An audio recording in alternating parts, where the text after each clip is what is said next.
From the outside, the condominium on South Bundy Drive looked ordinary.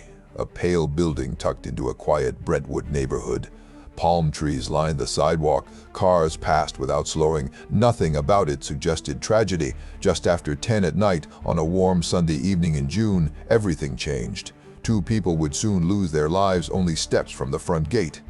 There were no witnesses, no clear timeline, and almost no warning to the outside world. Within days, the most famous athlete in America became the central focus. But this case isn't just about what happened, it's about why so many warning signs were missed, and how one investigation changed criminal justice forever. Nicole Brown Simpson moved into that condominium after her divorce. She wanted a fresh start, a quiet place for her children, a chance to feel safe again. Friends described her as warm and playful. She loved hosting dinners. She loved dancing. She loved being a mother more than anything else. From the outside, her life looked stable. But from a psychological perspective, it wasn't. Nicole had spent years living with fear, not constant fear, not visible fear, but the kind that settles quietly into daily routines. Experts later identified this pattern as coercive control. It isn't always violent. It starts with jealousy, then monitoring, then isolation, then emotional intimidation. Nicole had called police many times during her marriage, sometimes crying, sometimes whispering, sometimes begging them not to arrest him. This case teaches us something crucial. Domestic violence rarely begins with physical harm. It begins with control. It begins with entitlement. It begins with rage when control is threatened. O.J. Simpson had always been used to winning, on the field, on television, in social situations. He was charming, magnetic, charismatic. People gravitated toward him. Doors opened easily for him. Rules bent around him. But privately, his behavior was different. Friends later said he hated losing control. He hated being ignored. He hated rejection. Forensic psychologists later identified this as narcissistic injury. When a person with control needs feels humiliated or abandoned, rage can surface. Nicole had divorced him. She had started dating again. She had begun asserting independence. Experts believe this was the most dangerous period of her life. This pattern is commonly seen in domestic violence cases. Separation increases homicide risk dramatically. Leaving isn't the end of danger, it's often the beginning of escalation. Nicole knew this instinctively. She kept her doors locked at night. She changed routines. She documented incidents. This detail would matter later. Friends said she never felt completely safe, even after the divorce. She once told her mother she feared he would hurt her, not someday, soon. This is where hindsight becomes painful. Why didn't anyone stop it? The answer lies in normalization, in celebrity privilege, in a system that treated domestic violence as private drama. Police had responded to calls at their home. They documented bruises. They photographed injuries. But arrests were rare. Charges faded away. Life went on. This case teaches us that repeated abuse is not a relationship problem. It's a predictive risk factor. Each incident increases danger. Each unpunished episode reinforces entitlement. Nicole's friends later said something about that week felt different. She seemed anxious, distracted, uneasy.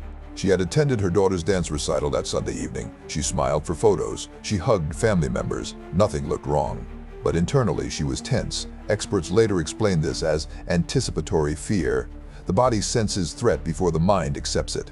After dinner, she returned home. Her children were staying with their father that night. She planned a quiet evening, a shower, some television, early sleep. Meanwhile, Ron Goldman was finishing his shift at a restaurant nearby. He was friendly, kind, helpful to everyone. Nicole's mother had left her glasses at the restaurant. Ron volunteered to return them. It seemed like a harmless favor. This detail would matter later. Ron drove to Nicole's condominium just after 10 at night. He walked toward the front gate. What happened next would become one of the most studied crime scenes in American history. But before we go there, something else matters more. Nicole had done many things right. She left. She documented abuse. She sought help. And still, she wasn't protected. From a psychological perspective, this case teaches us that systems often fail victims before offenders act. Warning signs included jealousy, isolation, threats, escalating rage after separation. These are not subtle indicators. They are flashing red lights, but society often minimizes them. People say things like, "He's just angry," or "They'll work it out," or "It's their private business." This pattern is commonly seen when abuse hides behind status. Celebrity changes accountability. O.J. Simpson wasn't treated like an ordinary man. He was treated like an icon. Police officers asked for autographs. Judges showed leniency. Friends made excuses. Each moment reinforced his sense of untouchability. Forensic psychologists later explained that entitlement grows when consequences disappear. This helps us understand why escalation happens. Nicole had started seeing other people. She had begun moving on emotionally. Experts believe this triggered abandonment rage. When control is lost, violence becomes a tool to restore dominance. This case changed how investigators think about domestic violence forever. Risk assessment tools now flag separation as a lethal window. But back then, that knowledge didn't exist. Nicole tried to build normalcy. She hosted dinners.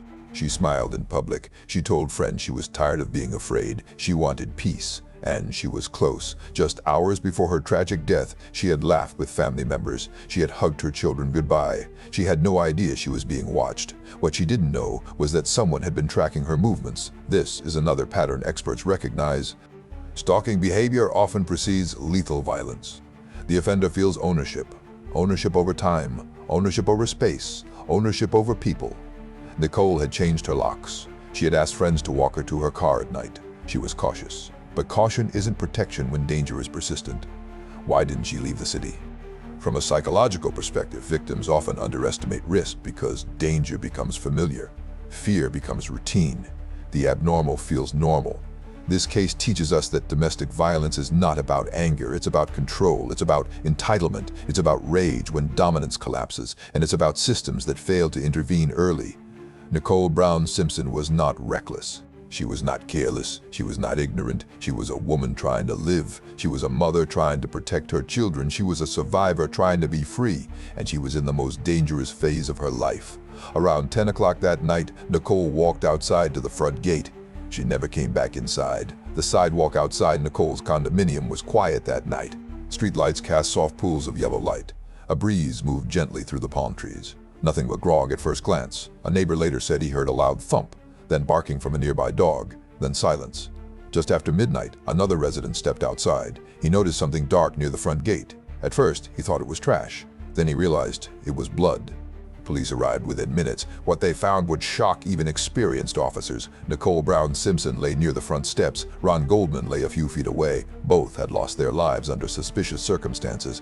There were no signs of forced entry into the condominium, no broken windows, no obvious robbery. This detail would matter later. From a forensic perspective, the scene suggested familiarity. The attacker wasn't a stranger. Experts later explained this pattern. Most fatal domestic incidents involve someone the person knows. Investigators immediately secured the area, or at least they tried to. In reality, the scene was chaotic. Multiple officers walked through the area. Reporters gathered outside the police tape. Neighbors stood nearby. This case teaches us something crucial. The first hour of a crime scene determines everything. Evidence contamination begins with movement. Footsteps, touching surfaces, cross-transfer of fibers. That night, best practices were not followed. Blood droplets led away from the bodies. They trailed along the sidewalk toward the street. This detail would matter later. Police followed the trail. It stopped near the curb. From a psychological perspective, this suggested the attacker left quickly, possibly in a vehicle. Detectives canvassed the neighborhood. They asked neighbors what they had seen or heard. No one reported seeing anyone fleeing. No one reported a vehicle speeding away. There were no security cameras on the street. This lack of witnesses would haunt the case. Meanwhile, investigators began reconstructing Nicole's final evening. She had attended her daughter's dance recital earlier that night. She had gone to dinner with her family afterward. Friends said she was in good spirits. She returned home around 9:30 in the evening. She planned to shower and rest. Her children were not with her that night. This detail would matter later. Meanwhile, Ron Goldman finished his restaurant shift just after 10 at night. Nicole's mother had left her glasses at the restaurant. Ron volunteered to return them. He drove to Nicole's condominium. This case teaches us something painful. Random acts of kindness sometimes place people in the wrong place at the wrong time. Ron arrived around 10:20 in the evening. He walked toward the front gate. Investigators believe Nicole stepped outside to meet him. From a forensic perspective, there were no signs of a prolonged struggle inside the home. Everything happened outside. This suggested the confrontation was sudden, unexpected, violent. Blood patterns on the sidewalk showed movement. The attacker moved back and forth. Experts later explained this as a dynamic scene. Not a single blow, not a single location. This is consistent with emotionally driven violence. Meanwhile, police notified O.J. Simpson. Officers went to his Rockingham estate just after 4 in the morning. They found his white Ford Bronco parked outside. There were dark stains on the driveway. This detail would matter later. Simpson answered the door. He appeared calm. He told officers he had been asleep. He said he planned to fly to Chicago later that morning. From an investigative perspective, this raised immediate red flags. The ex-husband is statistically the first suspect, especially with a documented history of domestic disputes. Police asked to examine Simpson's hands. There was a small cut on one finger. Simpson said he hurt himself breaking a glass. Experts later identified this as a potential defensive injury, but nothing was confirmed at that moment. This case teaches us something critical. Early interviews shape entire investigations. Detectives did not separate Simpson from his entourage. They did not formally secure his clothing. They did not immediately collect samples. These delays would become catastrophic later. Back at the crime scene, a bloody glove was discovered behind the guest house at Simpson's property. This glove matched one found near Nicole's body. From a forensic perspective, this seemed extraordinary. But there was just one problem. One piece of evidence should never have been there at all. Experts later questioned how the glove moved from one location to another. This detail would crack open the entire case. Meanwhile, blood samples were collected. Some vials were left unrefrigerated. Some samples were mislabeled. Some collection times were not recorded accurately. This case teaches us something uncomfortable. Science is only as strong as procedure. DNA evidence is powerful. But contamination destroys credibility. Detectives followed a blood trail inside Simpson's Bronco. Blood was found on the door handle, on the console, on the floor mat. From a narrative standpoint, the evidence looked overwhelming. From a legal standpoint, it was fragile. Every mistake weakened the case. Meanwhile, Simpson flew to Chicago. Police allowed him to leave the state. This decision would later be criticized heavily. From a psychological perspective, this suggested investigators underestimated the situation, or they treated Simpson differently because of his status. This pattern is commonly seen in celebrity investigations. Rules bend, urgency fades, accountability softens. By the time Simpson returned to Los Angeles, public pressure had exploded. Media trucks lined the streets, helicopters circled overhead, reporters camped outside his home. Police decided to arrest him. Simpson agreed to surrender, but he didn't. Instead, he climbed into the back seat of his friend's white Ford Bronco. A slow-speed chase unfolded across Los Angeles. Millions watched live on television. From a psychological perspective, this behavior suggested panic. Experts later described it as flight behavior. The mind switches into survival mode. Simpson reportedly held a gun to his head. He wrote a letter. This detail would matter later. Negotiators convinced him to return home. He was arrested around 9 o'clock in the evening. The moment cemented the case into American history. But something else was happening quietly. The investigation was already collapsing. Evidence logs were incomplete. Collection protocols were violated. Witness memories were being contaminated by media coverage. This case teaches us something critical. High-profile cases require stricter discipline, not looser standards. Meanwhile, prosecutors built their theory. They believed Simpson confronted Nicole in a rage. They believed Ron Goldman arrived unexpectedly. They believed Simpson attacked both of them, then fled in his Bronco. From a behavioral perspective, the theory made sense. From an evidentiary perspective, it was vulnerable. Every error created reasonable doubt, and that doubt would soon consume the entire trial. But the most damaging moment hadn't happened yet. Because soon, the defense would discover something that changed everything. And that's when investigators realized the blood trail didn't stop at the sidewalk. It went straight to O.J. Simpson's front door. By the time O.J. Simpson was booked into custody, the case already looked strong. Blood evidence connected him to the scene. A matching glove appeared to link two locations. A cut on his finger raised suspicion. From the outside, it looked airtight. But from a forensic perspective, it wasn't. Investigators began testing the blood samples. DNA results showed matches to Nicole Brown Simpson, Ron Goldman, and Simpson himself. On paper, this was devastating evidence. Experts later explained that DNA is one of the most reliable tools in criminal justice. But there's a condition. It must be collected, stored, and logged perfectly. That didn't happen here. Some blood vials were carried in officers' pockets. Some were left unrefrigerated for hours. Some collection times were written down incorrectly. This case teaches us something crucial. The smallest procedural error can destroy the strongest science. Meanwhile, detectives reconstructed Simpson's timeline. He said he was home all evening. He said he went to sleep early. He said he woke up late. But airline records showed he caught a late-night flight to Chicago. Limo driver testimony contradicted his account. The driver said Simpson didn't answer his door for a long time. When he finally came out, he looked sweaty, nervous, agitated. From a behavioral perspective, this mattered. Experts later explained that post-event agitation often follows impulsive violence. But again, evidence quality mattered more than behavioral interpretation. Detectives examined Simpson's white Ford Bronco. Blood was found inside. Blood was found on the door handle. Blood was found on the carpet. Fibers matching Nicole's clothing were also discovered. From a narrative standpoint, this looked overwhelming. From a legal standpoint, it wasn't. Chain of custody problems appeared. Sample labeling errors appeared. Documentation gaps appeared. Every flaw became ammunition for the defense. This case teaches us something uncomfortable. Truth doesn't win trials. Credibility does. Meanwhile, prosecutors built their story. They believe Simpson went to Nicole's home that night. They believe he confronted her in a jealous rage. They believe Ron Goldman arrived unexpectedly. They believe Simpson attacked both of them, then fled in his Bronco. From a psychological perspective, the theory made sense. Experts later described this as abandonment rage. When a controlling partner loses dominance, violence becomes a tool to restore power. This pattern is commonly seen in domestic violence homicides, but the courtroom isn't a psychology classroom, it's a theater of persuasion. And the defense understood that perfectly. They didn't need to prove Simpson was innocent, they only needed to create doubt, and doubt came easily. The defense focused on police misconduct. They highlighted racist language used by Detective Mark Fuhrman. They introduced recordings where he used racial slurs. From a psychological perspective, this destroyed trust. Once a jury doubts one officer, they doubt the entire investigation. This case teaches us something critical. Jurors don't separate bad behavior from good evidence. They collapse them into one moral judgment. The defense also attacked evidence handling. They showed photographs of unsecured blood vials. They showed logs with missing times. They showed technicians breaking protocol. Each moment chipped away at credibility. Then came the glove evidence. One glove had been found near Nicole's body, the other behind Simpson's guest house. The prosecution believed this was their strongest link. The defense believed it was their greatest opportunity. They asked Simpson to try the glove on in court. This was a catastrophic mistake. The glove didn't fit. It looked tight, too tight.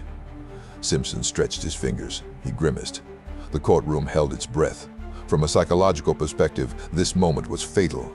Visual evidence overrides logic. Jurors remember what they see, not what they hear.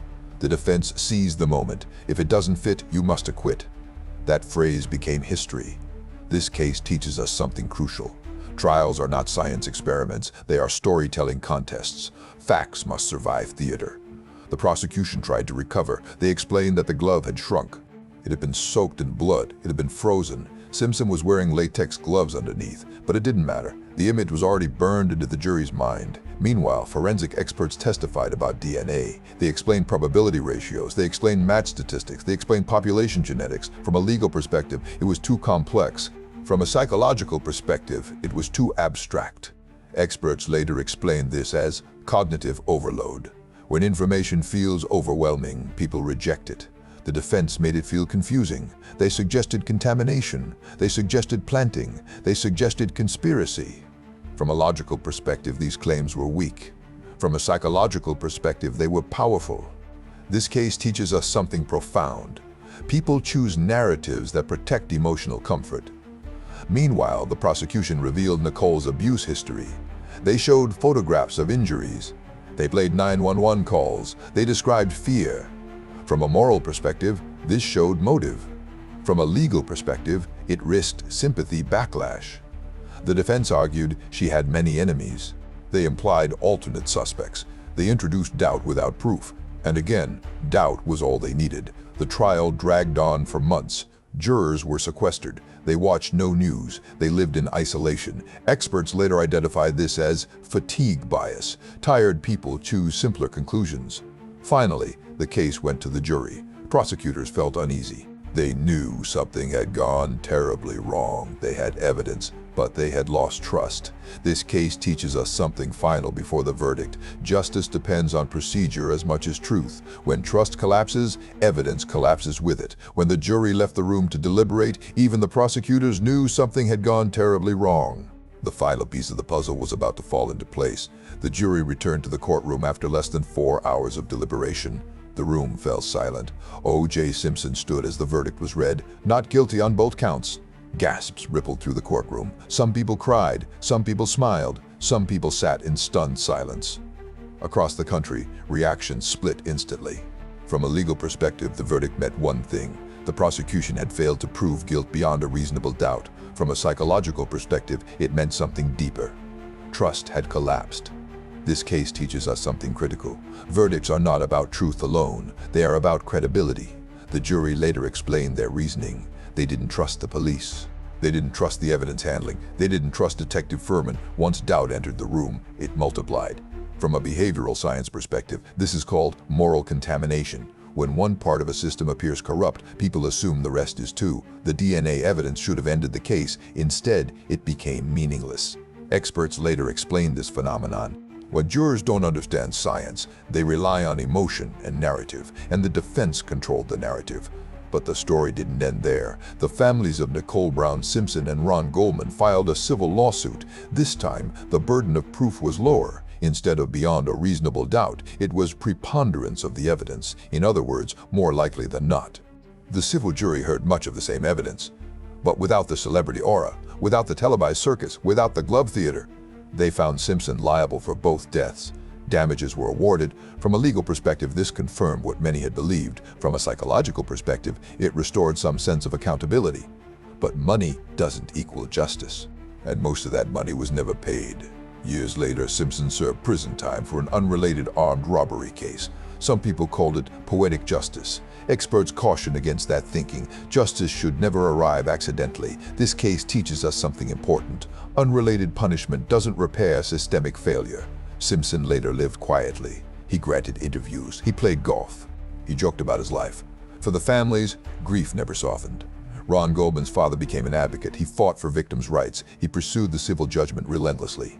Nicole's children grew up in the shadow of the case. They lost their mother. They lost their privacy. They lost normal childhoods. From a psychological perspective, this is called secondary victimization. The harm continues long after the crime ends. But the most important question remains, why did this happen? From a criminal psychology perspective, the answer isn't complicated. It's tragic. It's predictable. O.J. Simpson exhibited classic coercive control behavior: jealousy, monitoring, threats, escalation after separation. Experts later identified narcissistic injury as the trigger. When control collapsed, rage replaced restraint. This pattern is commonly seen in domestic violence homicides. The offender doesn't see the partner as a person, they see them as property. Leaving becomes betrayal. Independence becomes humiliation.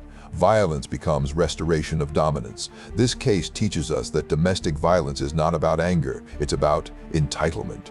Nicole had documented abuse. She had called police. She had told friends she feared he would harm her. Warning signs were everywhere, but systems treated each incident as isolated. They didn't connect the dots.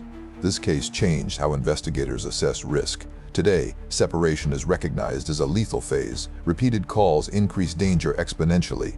Stalking behavior is now treated as a homicide precursor. But back then, none of this was standard. Another question matters just as much. Why did the investigation fail? From an investigative perspective, the answer is procedural collapse, evidence contamination, chain of custody violations, inconsistent documentation, improper scene control. Each error weakened the case. Each mistake fed doubt. This case teaches us something essential. Evidence does not speak for itself. People speak for evidence. When credibility collapses, evidence collapses with it. Police misconduct also mattered.